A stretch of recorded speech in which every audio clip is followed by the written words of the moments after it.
کار صاحب ابھی ایک سوشل میڈیا پہ بڑا واقعہ جو ہے نا وہ ایشو بنا ہوا ہے کہ ایک مولانا نے حضرت علی رضی اللہ تعالیٰ عنہ کی شان بیان کرتے ہوئے حضرت عثمان کی شان میں گستاخی کی ہے، تو اس کے بارے میں ذرا نا ہماری آڈینس کو جو ہے نا وہ پیغام دیں۔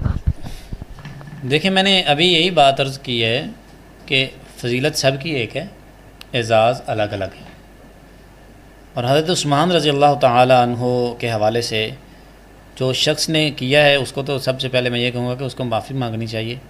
اور یہ نفاق میں چیزیں آتی ہیں، ایک طرف آپ یہ کہہ رہے ہو جی میرے دل میں کسی کی گستاخی نہیں ہے، اور آپ الفاظ ایسے بول رہے ہوں کہ جن سے ہر نہ سمجھ بندے کو بھی یہ پتہ چل رہا ہو کہ یہ گستاخی ہی ہو رہی ہے۔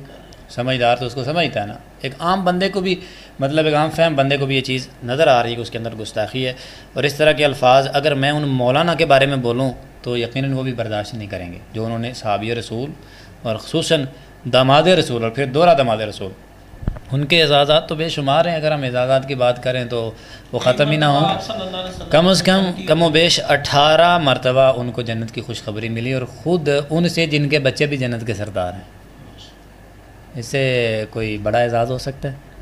پھر دوسرا اعزاز ان کے پاس یہ ہے کہ آدم علیہ السلام سے لے کر جناب عیسیٰ علیہ السلام تک نہیں، حضرت محمد کریم صلی اللہ علیہ وسلم تک کسی نبی کے امتی کو یہ اعزاز حاصل نہیں کہ ایک نبی کی 2 بیٹیاں اس کے عقد میں آئیں۔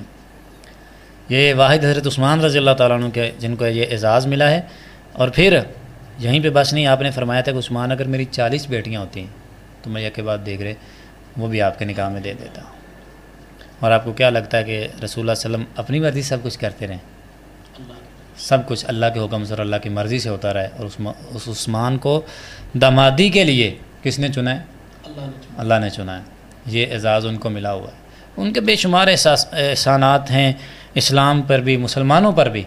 جامع القرآن ان کو کہا جاتا ہے، انہوں نے وہ میٹھے پانی کا کنواں خرید کر دیا، اور اس وقت وہ میٹھے پانی کا جب انہوں نے کنواں خریدا نا تو وہ پانی لے کے آئے اور آ کر رسول اللہ صلی اللہ علیہ وسلم کو پیش کیا کہ اللہ کے نبی میں نے کنواں خرید لیا ہے، یہ اس کا پانی۔ تو آپ پینے لگے تو عثمان فرماتے ہیں نہیں اللہ کا رسول آج میں پلاؤں گا، لیکن اس سے پہلے مجھے آپ سے ایک کمٹمنٹ کرنی ہے۔ آپ نے فرمایا بولو کیا کہتے ہو؟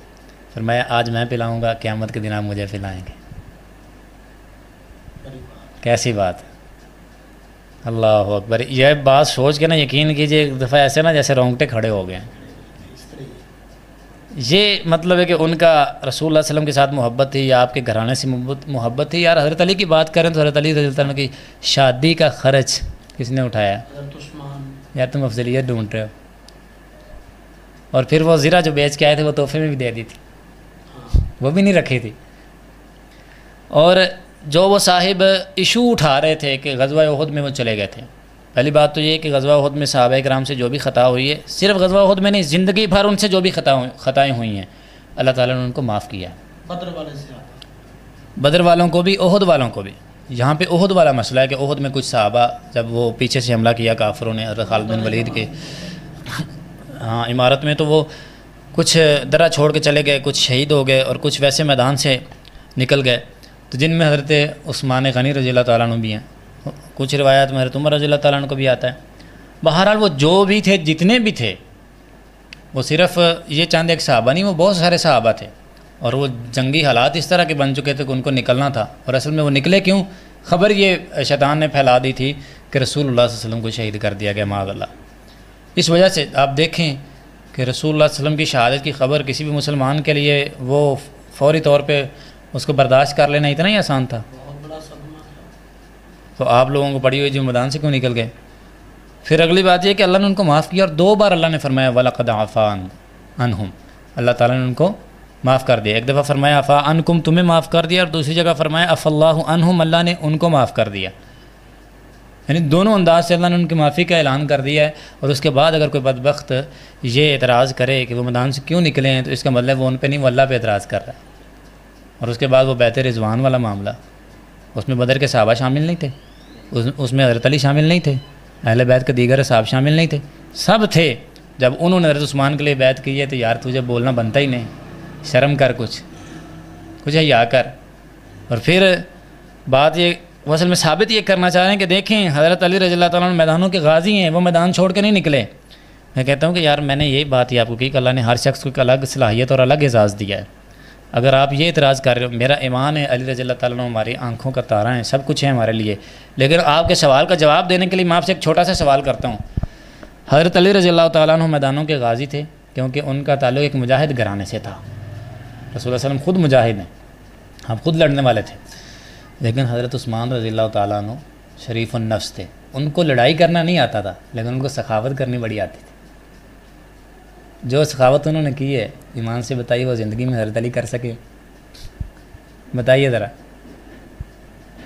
اگر آپ یہ کہیں کہ حضرت علی رضی اللہ تعالیٰ عنہ کی فضیلت اس وجہ سے کہ وہ میدان کے مجاہد تھے، تو میں بھی یہ سوال کر سکتا ہوں نا کہ حضرت عثمان رضی اللہ تعالیٰ عنہ نے تو بڑے بڑے مواقع پہ اسلام کی خدمت کی ہے، جگہ انہوں نے خرید کر کے دی، مسجد توسیع انہوں نے کروائی ہے، میٹھے پانی کنواں انہوں نے دیا ہے، جو جنگ تبوک کے موقع پر 900 اونٹ انہوں نے دیے ہیں، تو حضرت علی رضی اللہ تعالیٰ عنہ یا اور کوئی صحابی کیوں نہیں دے سکا؟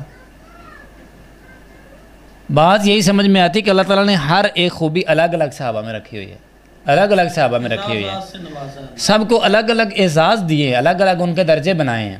فضیلت ان سب کی ہے کہ وہ اللہ کے رسول کے صحابی ہیں، اس کے بعد ان کے درجات ہیں، اللہ تعالیٰ نے ان کو مختلف درجات عطا کیے ہیں۔ ہمیں تو اس بحث میں پڑھنا ہی نہیں چاہیے، ہمیں تو یہ سوچنا چاہیے کہ یار ہمیں کیا کرنا ہے۔ حضرت عثمان رضی اللہ تعالیٰ عنہ جب شہید ہوئے ہیں تو اس وقت ان کے دروازے پہ حسن و حسین کھڑے تھے رضوان اللہ علیہ مجمعین، اور پہرے دار بن کے کھڑے ہوئے تھے۔ اور ایک روایت میں یہ بھی آتا ہے کہ جب ان کی شہادت کی خبر ملی تو حضرت علی رضی اللہ تعالیٰ عنہ نے آ کے حسن و حسین کو پکڑ کے جھنجھوڑا اور ان سے کہا کہ میں نے تمہیں کس لیے کھڑا کیا تھا۔ جیسے باپ اپنے بیٹے کو ڈانٹ ڈپٹ کر لیتا نا، اس انداز میں آ کے پوچھا۔